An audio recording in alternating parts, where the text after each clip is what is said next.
Hello, this is Gene Bobo with the weekly agriculture report from Texas AgriLife Extension Cass County Extension Service. Thank you for being with me today. I've been out of pocket for a week or two. As you probably know, last week I was over in Lubbock for our state convention for ag agents, and this part of the week I've been down at College Station for the training down there for extension and producers. So here I am in the office the studio today, recording the program for this week. Texas AgriLife Extension. Our mission statement is to improve the lives of people, businesses, and communities across the state of Texas and beyond by providing high quality, relevant education. We are informational people, and that's the only thing. We don't have any money, we don't give any grants, anything like that, but we do give scholarships to 4-H students in the program. But anyway, give us a call at our office, 903-756-5391, or you can come by and see us. We're located in the Cass County office building. That's on the Courthouse Square in Linden, Texas. Our office hours are from 8 to 12, 1 to 5, Monday through Fridays, except for major holidays. We'll have one coming up in about 3 or 4 weeks. That's the Labor Day weekend, so our offices will be closed along with other county offices.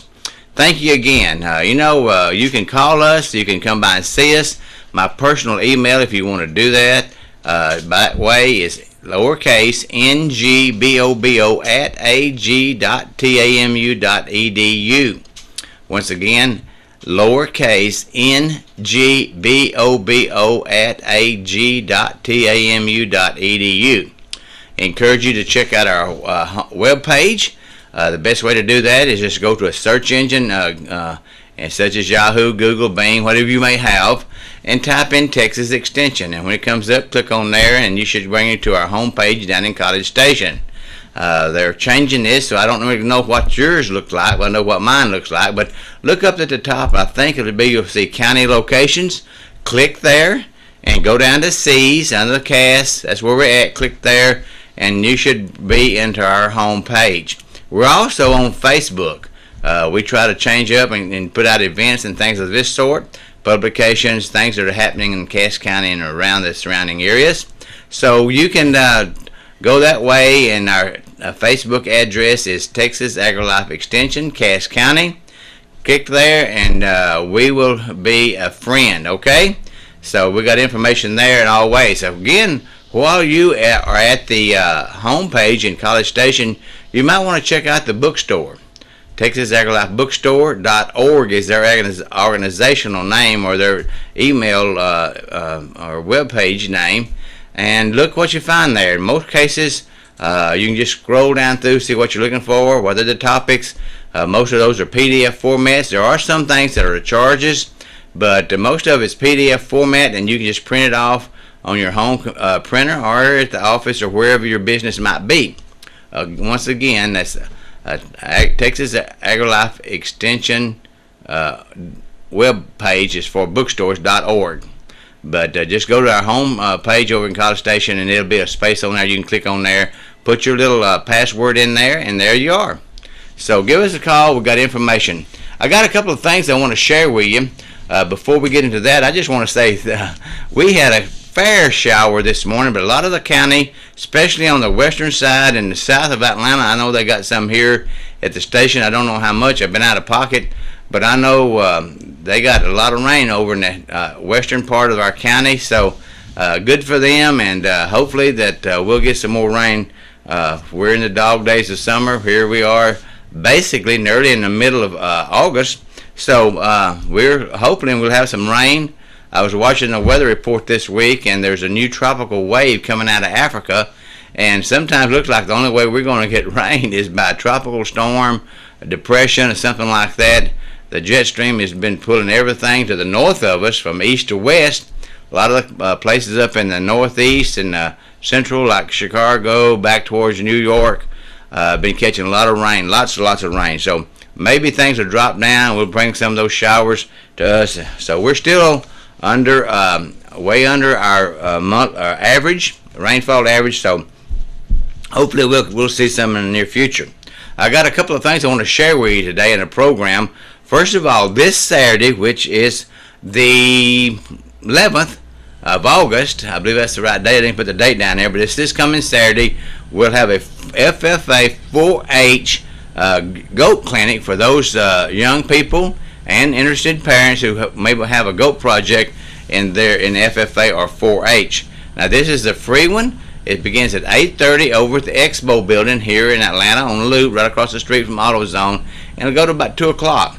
They'll be talking about different things about goat nutrition, showing goats, health, feeds, all kind of things like that, as far as getting a goat ready or go purchasing goat for our shows.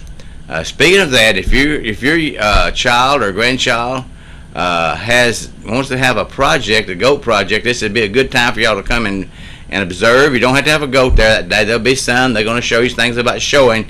But one of the things about this clinic here on the 1st of September, if you're going to participate, your youth, who it might be, is going to participate in our county show, which is the first Tuesday in November, you have to have ownership of that goat in here in Cass County.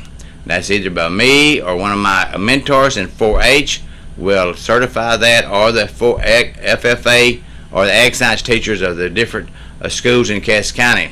So you've got basically up to the 1st of September to get your goat. Hopefully you've already got it, but if you hadn't, there's probably some still ones out there. But Cheryl Isbell with Boer City Goats over in Hugh Springs, she's been involved in this a lot of times. She's one of our mentors, helps me in 4-H, so she'll be able to help you on that. Maybe find you a goat who'll be ready to go.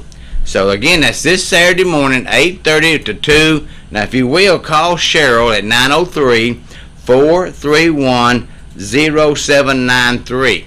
Now, that's to have lunch is going to be served, so she's requesting, if all possible, to do an RSVP. Now, you can also call me Friday morning, okay?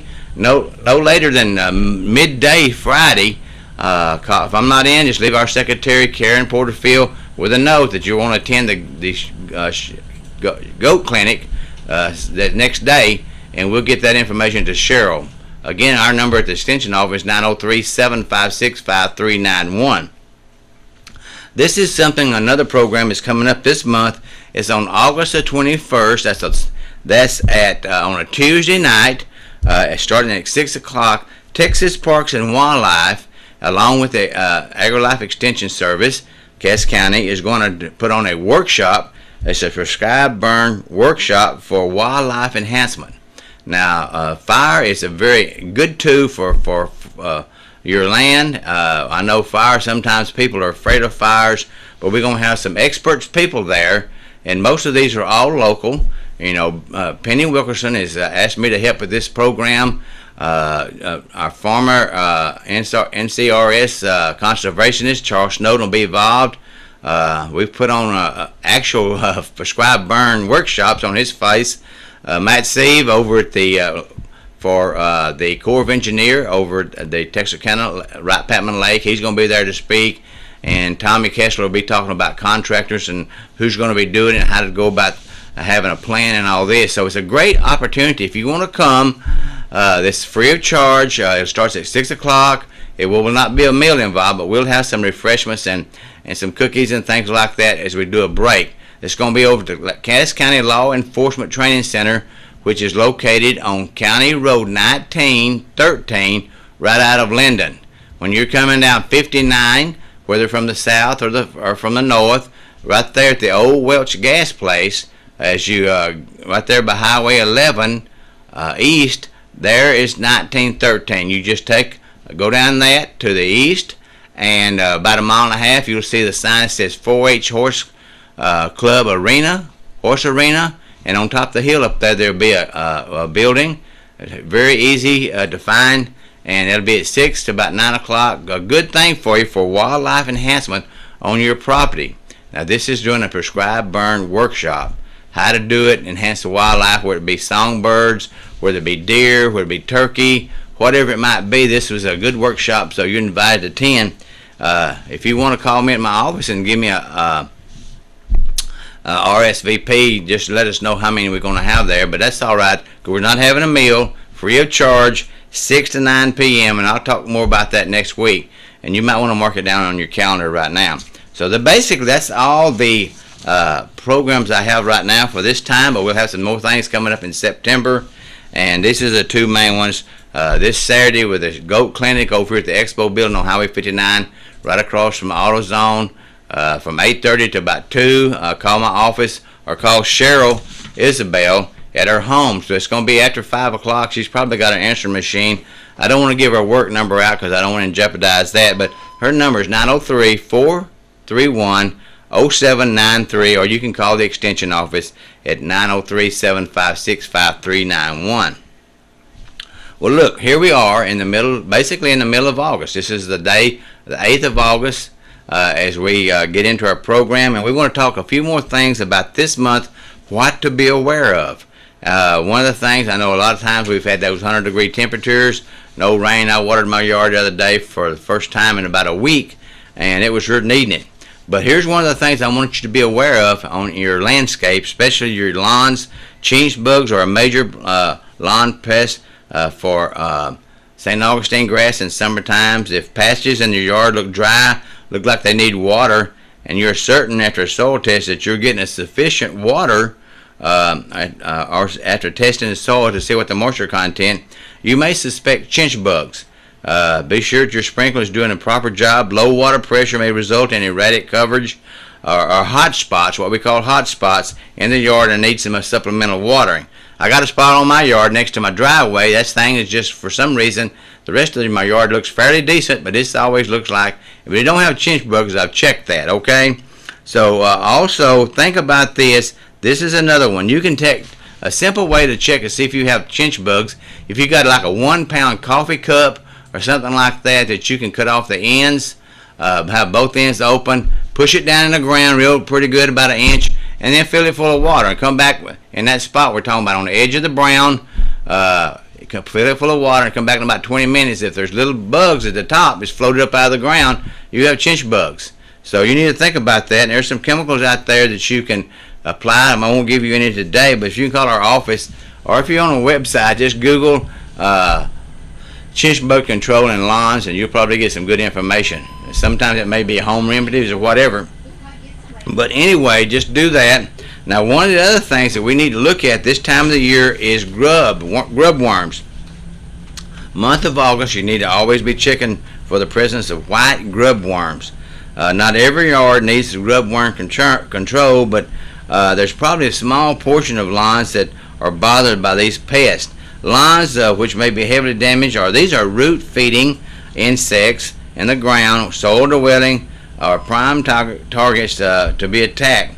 Now, grub worms, a way that you know you have a lot of grub worms is just take a shovel, get about 1 inch in the soil underneath the roots, and just kind of like throwing cover back on the bed when you get ready to get in. You're laying that yard grass, that turf grass, over, not taking it all out, and you're looking for grub worms. White grub worms will be very evident, and there is, if you got 6 or more in a square foot, you probably got a problem with grub worms. And we're going to talk a little bit more about that, but there's some insecticides and things that you can do. So I want to talk about a quick decision guide for grub control. If you don't need, like we say, there's a lot of times if you have a security light around your house, that attracts the adults, June bugs, is what we call them, Tommy call them. Remember, there's several things. So if you have 5 or 6 per square foot, again, you probably need some treatment. And if you got less than that, probably not. But if the answer is yes, then you can find 5 or more of these. You need to apply the appropriate according to the label. Water in 1/2 inch or 1 inch after you put this chemical on there, and properly dispose of any insecticide label or container properly weighed. Now I have some information I want to continue. If I can move over here, here's what we're talking about. We talked about the how to determine if you have those, So we've got some things that we got some non-chemical control that you might want to go with if you don't want to put chemicals on your yard. These are beneficial nematodes. These are tiny worms that attack white grubs and other soil-inhabited insects. These microscopic worms can be purchased in stores and garden centers and also catalogs, probably.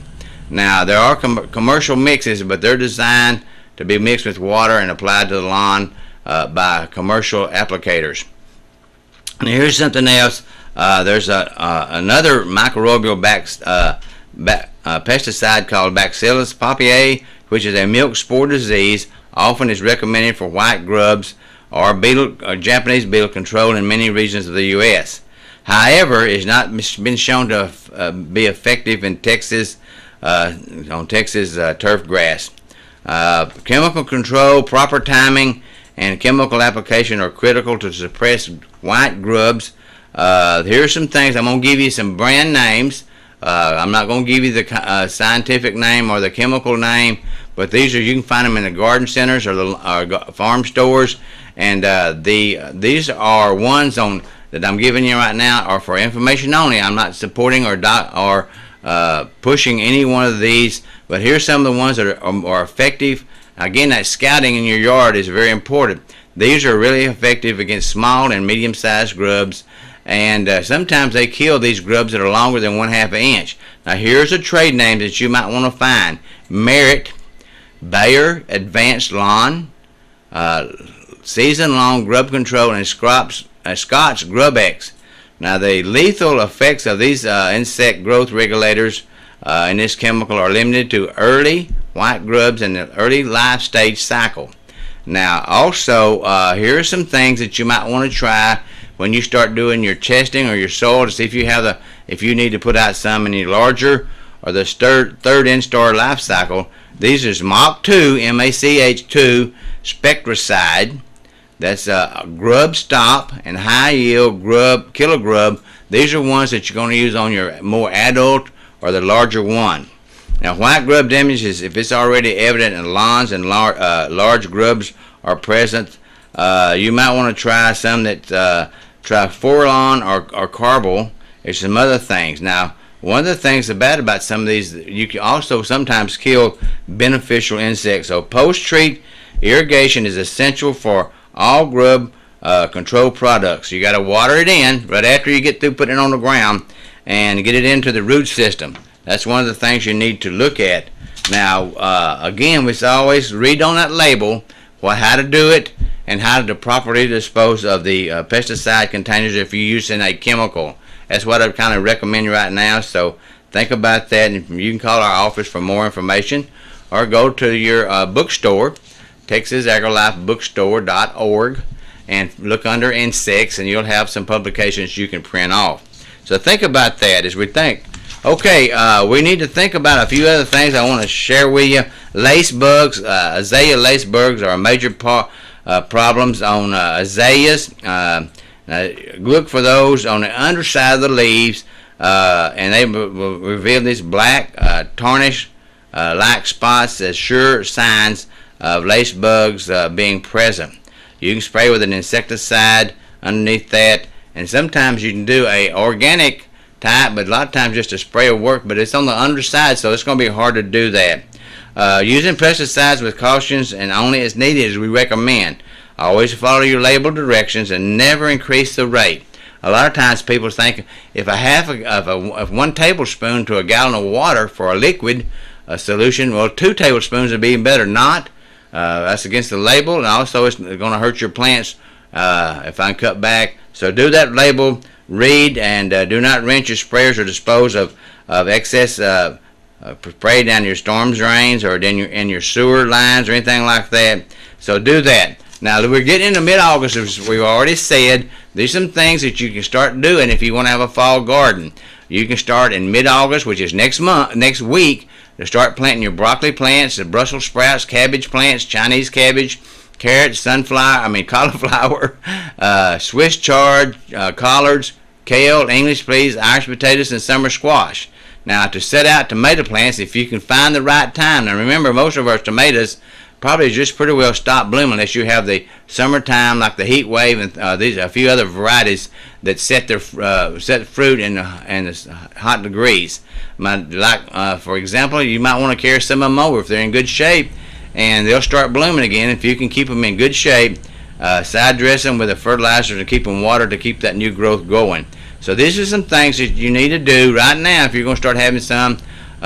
We talked about if you're not going to have a fall garden, you might want to do a little solarization to get out some of those weeds and things of this sort. by doing clear plastic during the month of summer. Leave it on there 6 weeks, and from about now to about mid-September. And you can call me for more information on that. Now, anytime that you had a plant that stopped reproducing or things of that sort, you need to go ahead and pull it up. If you got a compost, put it in there. No diseases, plants please. But this is just a habitat for insects. A few other things you need to think about. Late summer pruning of your rose bushes can be very beneficial. Remember, your roses, especially your hybrid teas, need to be fertilized every 4 to 6 weeks with a good fertilizer that's designed for roses. You can prune out dead canes and other weak growing bushes. Cut back your tall ones, vigorous bushes, to about 30 inches. And after pruning, apply fertilizer and water in thoroughly. If a preventive disease control program has been maintained, your rose bushes should be ready to provide you excellent flowers all the way up through October. And there's some pretty things. Now, hybrid teas are very important that you had to do a maintenance program on them. Black spot is one of the main things that you had to be very careful of. Get on some type of fungicide that's recommended for black spot, and do it on a regular basis. Now, if there's some others out there like your roses, the ones that are pretty well like I'm having a mental blank right now, but there's some that are recommended that they're very low maintenance. These are the ones that are recommended by Texas A&M's Extension Service. Okay, it's not too late to make another planting of our warm season annuals such as marigolds, zinnias, and periwinkles. They love hot weather. You just got to get them up and get them started and keep them watered every so often. They require a little extra attention in the next few weeks and should provide you great color all the way from late September, October, and November. So think about that. Sow seeds of snapdragon, dianthus, pansies, calendaras, and other cool season flowers in flats. Okay, we're getting ready for that. And very simple. Your well-prepared areas in your garden area are planting outside during the mid to late fall. You need to plant your bluebonnets and other spring flowers this time of the year. They must germinate in late summer and early fall, develop a good root system, and be ready to grow in spring. Now, people say we can't grow bluebonnets in Cass County. Well, that's not true. There's a lot of places that's got bluebonnets. You had to take a little bit more to it as far as bringing your soil pH up to about 6 to 7. And I think the bluebonnets will be very good if you do it the right. I always look for the right way to plant and what to do afterwards. Now, you need to pick flowers frequently and encourage your annuals and perennials to even bloom. Deadhead your flowers and things of this sort. So with that, I'm going to just kind of back off here in a few minutes. Again, give us a call at the Extension office in Linden, 903-756-5391. Or you can go online and email me at ngbobo@ag.tamu.edu. I want to share something that happened over in Lubbock. We always have vegetable services over there, and we had a cowboy pastor that came and gave us a warming message on John 3:16. For God so loved the world that whosoever believes in Him. Well, let me start over. For God so loved the world that He gave His only begotten Son, that whosoever should believe in Him should not perish but have everlasting life. And He talked about who is the whosoever. Well, guess what? The whosoever in John 3:16 is you and me. God sent His Son, Jesus Christ.